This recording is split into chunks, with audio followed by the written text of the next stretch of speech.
کب یاد میں تیرا ساتھ نہیں، کب ہاتھ میں تیرا ہاتھ نہیں، صد شکر کی اپنی راتوں میں اب ہجر کی کوئی رات نہیں۔ مشکل ہیں اگر حالات وہاں، دل بیچ آئیں جاں دے آئیں، دل والوں کوچائے جانا میں کیا ایسے بھی حالات نہیں۔ جس دج سے کوئی مقتل میں گیا، وہ شان سلامت رہتی ہے۔ یہ جان تو آنی جانی ہے، اس جان تو کوئی بات نہیں۔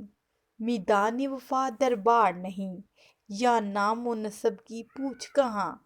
عاشق تو کسی کا نام نہیں، کچھ عشق کسی کی ذات نہیں۔ گر بازی عشق کی بازی ہے، جو چاہو لگا دو ڈر کیسا۔ گر جیت گئے تو کیا کہنا، ہارے بھی تو بازی مات نہیں۔ بسم اللہ الرحمن الرحیم۔ السلام علیکم ورحمۃ اللہ وبرکاتہ۔ امید کرتی ہوں کہ سننے والے جتنے بھی افراد ہیں وہ خیر و عافیت سے ہوں گے اور ترقی کی راہوں پر گامزن ہوں گے۔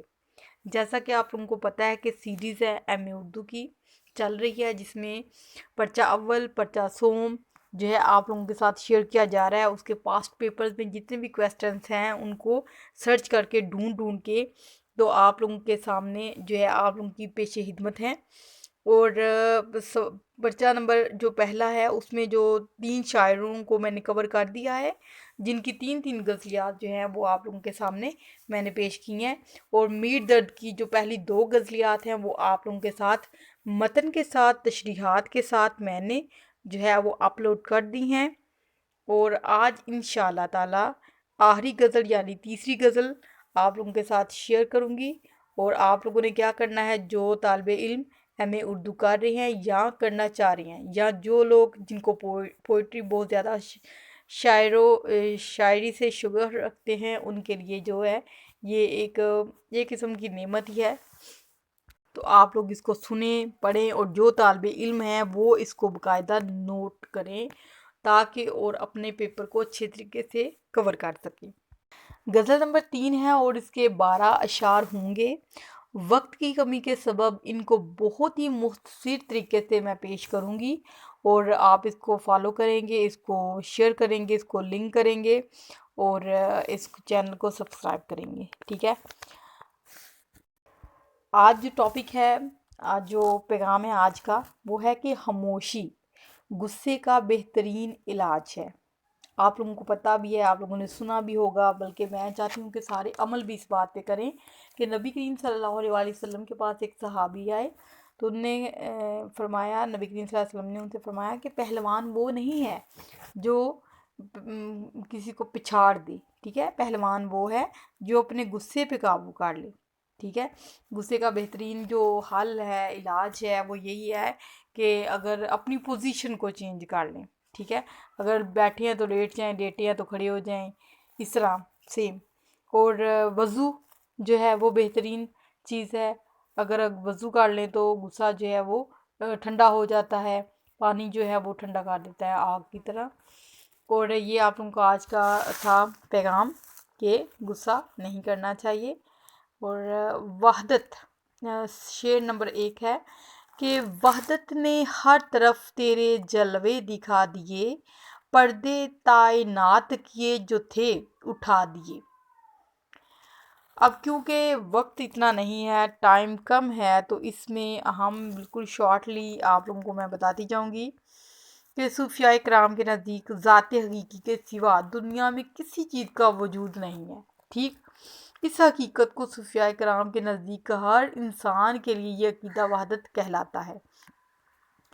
دنیا اس ساری کائنات میں ہمیں جو بھی نظر آتی ہے، مثلاً پہاڑ ہیں، دریا ہیں، پھل ہیں، پھول ہیں، چرند ہیں، پرند ہیں، جن ہیں، انس ہیں، جو بھی چیز ہمیں دکھائی دیتی ہے، جو ہمیں نہیں دکھائی دیتی، اور یا کچھ بھی اسی کے نام کا تعینات کر لیتے ہیں۔ جہان شاعر نے تعینات کا لفظ استعمال کیا ہے، شاعر کہتا ہے کہ ہر طرف خدا کا ہی جلوہ نظر آتا ہے۔ جب ہم کوئی بھی چیز دیکھتے ہیں یا کسی بھی چیز کو دیکھتے ہیں تو ہر ایمان والے کو جو اپنا پختہ یقین رکھتا ہے، خدا کے جلوے اس کو دکھائی دیتے ہیں۔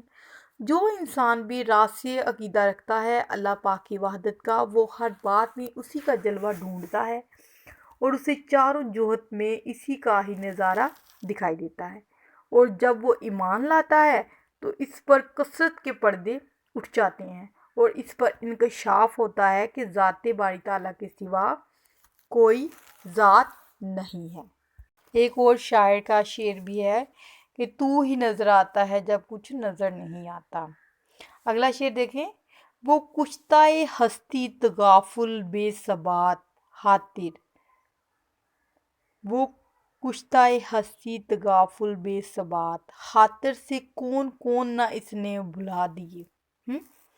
شاعر کہتا ہے کہ میں اس غفلت والی دنیا کا مارا ہوا ہوں، اس نے میرے دل سے کیا کچھ نہیں بھلا دیا۔ ٹھیک ہے، یہاں کی ہر چیز بے ثبات ہے، فانی ہے، ساری زندگی لوگ آتے ہیں، ملتے ہیں، بات چیت کرتے ہیں اور چلے جاتے ہیں، جن کے نام بھی ہم بھول جاتے ہیں۔ ٹھیک ہے، شاعر حیران ہے کہ کیسے کیسے نام جو ہمارے دلوں اور ذہنوں سے محو ہو جاتے ہیں اور غائب ہو جاتے ہیں۔ یعنی ایسے لوگ جن کے ساتھ ہم اٹھتے بیٹھتے کھاتے پیتے اور ایک دوسرے کے بغیر رہنے کا تصور جو ہے وہ ناممکن ہو جاتا ہے، تو ان کے نام بھی ہمارے ذہنوں سے محو ہو جاتے ہیں، غائب ہو جاتے ہیں، اور وقت کی بھی پرواہ نہیں کرتا۔ اس امر کو زندگی کے تغافل کا نام دیا گیا ہے۔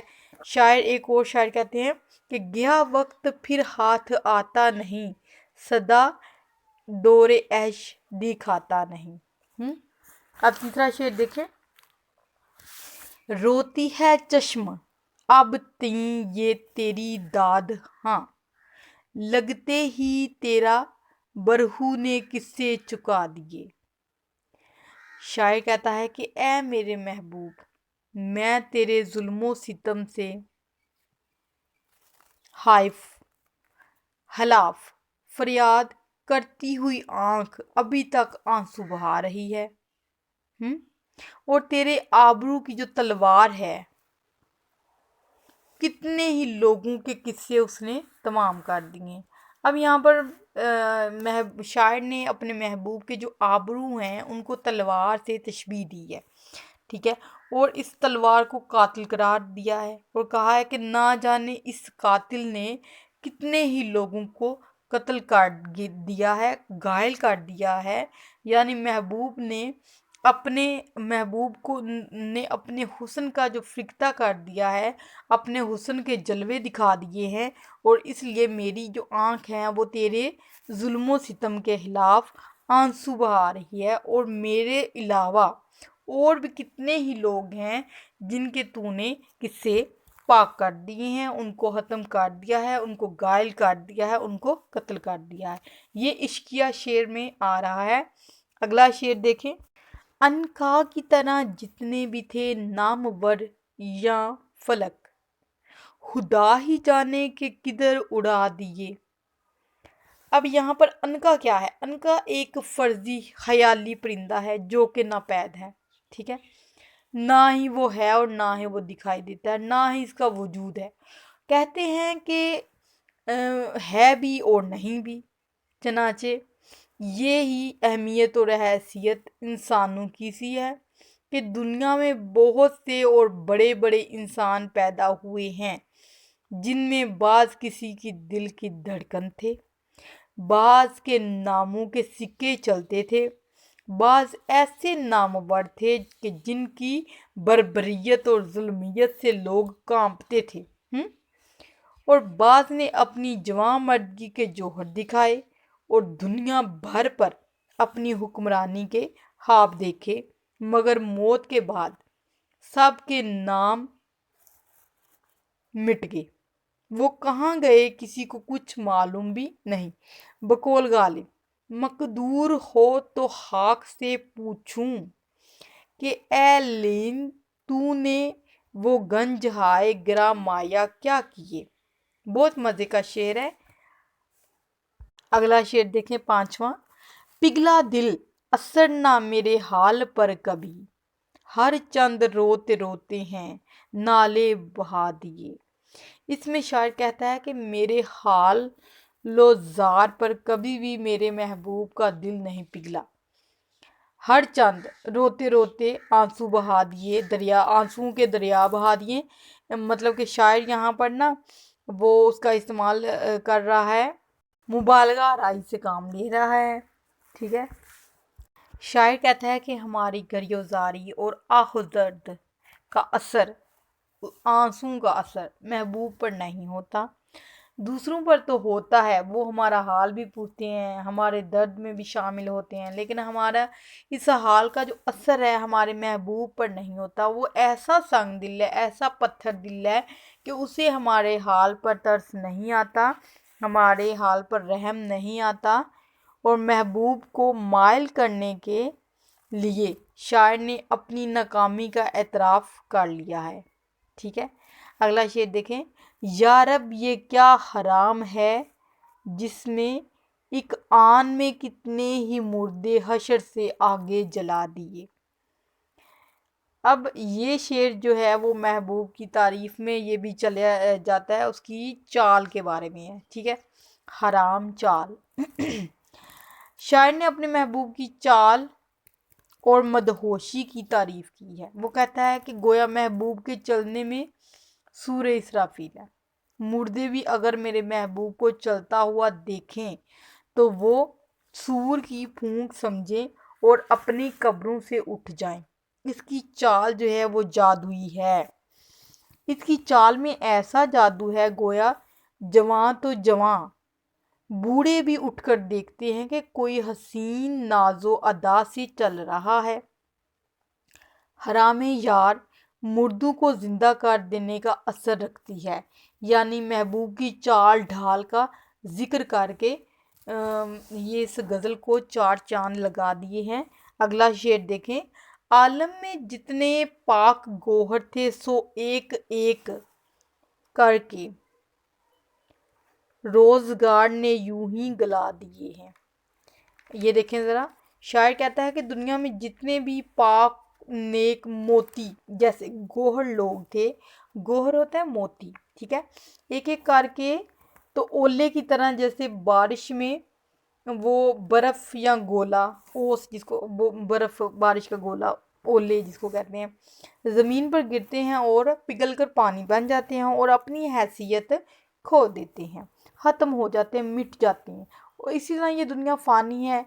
آپ لوگوں نے سنا ہوگا کہ کل نفس ذائقۃ الموت، ہر نفس انسان جس کا وجود ہے اس کا وجود مٹنا ہے، چاہے کوئی نیک ہے کوئی بد ہے، کوئی شرابی ہے کوئی کبابی ہے، کوئی صالح ہے کوئی بد ہے، کوئی کتب ہے کوئی ولی ہے کوئی ابدال ہے، کوئی پیر ہے کوئی فقیر ہے، کوئی پیغمبر ہے کوئی رسول ہے، ہر ایک جو دنیا میں آیا ہے اس نے جانے جانا ہے اور موت کا مزہ وہ ضرور چکھے گا، چاہے وہ بیمار ہے، بیمار ہو کر دنیا سے جاتا ہے، کوئی حادثات کا شکار ہو جاتا ہے، کوئی بستر مرگ پر ایڑیاں رگڑ رگڑ کر جاتا ہے، اولے کی مانند سورج کی گرمی سے پگھل کر مرتا ہے، گویا اپنا وجود کھو بیٹھتا ہے۔ شاعر کہتا ہے کہ دنیا میں جتنے بھی پرہیزگار ہیں،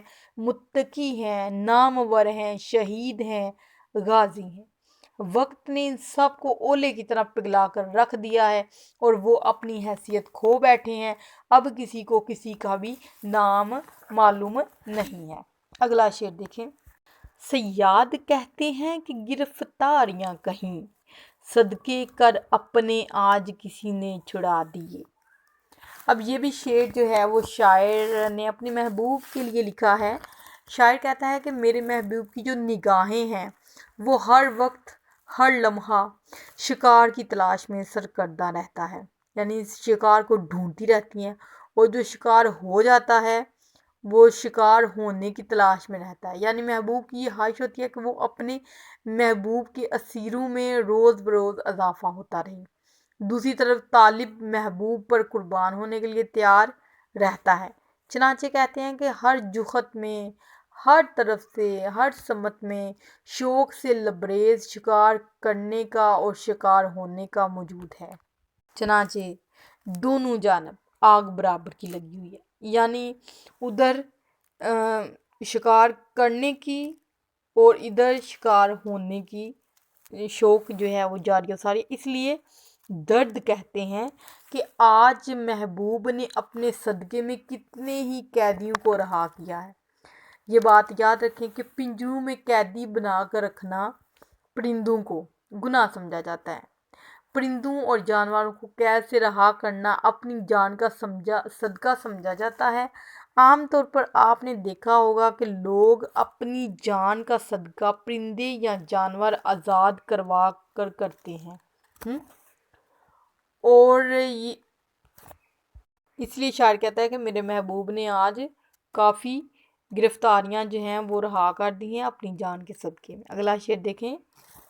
زہر میاں یہ چشم کیا ہے کہ گھر کے گھر تو نے برس برس کے ہزاروں ڈہا دیے۔ کہتے ہیں کہ اے پلکوں کے بادلوں، بہت مزے کے الفاظ استعمال کیے ہیں کہ یہ آنکھ کیا چیز ہے جس نے برس برس کے ہزاروں گھر ڈھا دیے ہیں۔ اس شعر میں شاعر نے آتش جو برسات ہے، آنسوں کی آنکھ کی جو برسات ہے وہ سیلاب آنے سے مراد لیا ہے، اور ہزاروں امارات بہہ جانے کے تصور کو پیش کیا ہے، اور خاصا مبالغہ آرائی سے کام بھی لیا ہے۔ شاعر کہتا ہے کہ وہ اتنا رویا ہے کہ اس کے آنسوں نے سیلاب کی صورت جو ہے، سیلاب کی شکل جو ہے وہ اختیار کر لی ہے، ہزاروں گھر جو ہیں وہ تباہ برباد کر دیے ہیں۔ دونوں جہاں، یعنی کہ اس طرح اس نے اس کی جو آنکھیں ہیں ان کی سیلاب کی شکل اختیار کر لی ہیں۔ اگلا شعر دیکھیں۔ دونوں جہاں کی نہ رہی پھر خبر اسے، دو پیالے تیری آنکھوں نے جس کو پلا دیے۔ شراب کے دو پیالے تیری آنکھوں نے جس کو پلا دیے، اس کو دونوں جہان کی ہوش خبر نہیں رہی۔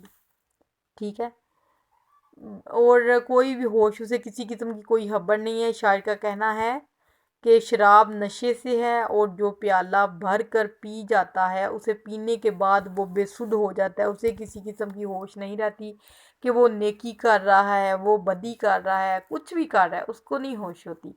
اور محبوب کی جو ہے دونوں آنکھوں کی جو شراب کے جو پیالے ہیں وہ خمار سے بھرپور ہیں، جن کو نشہ شراب کے نشے سے کہیں بڑھ کر نشہ ہوتا ہے۔ یاد رہے کہ جو شراب کا نشہ ہے وہ تو اتر جاتا ہے، ٹھیک ہے، لیکن جو چشم یار کا نشہ ہے وہ کبھی نہیں اترتا، بلکہ اس میں مزید اضافہ ہی ہوتا رہتا ہے۔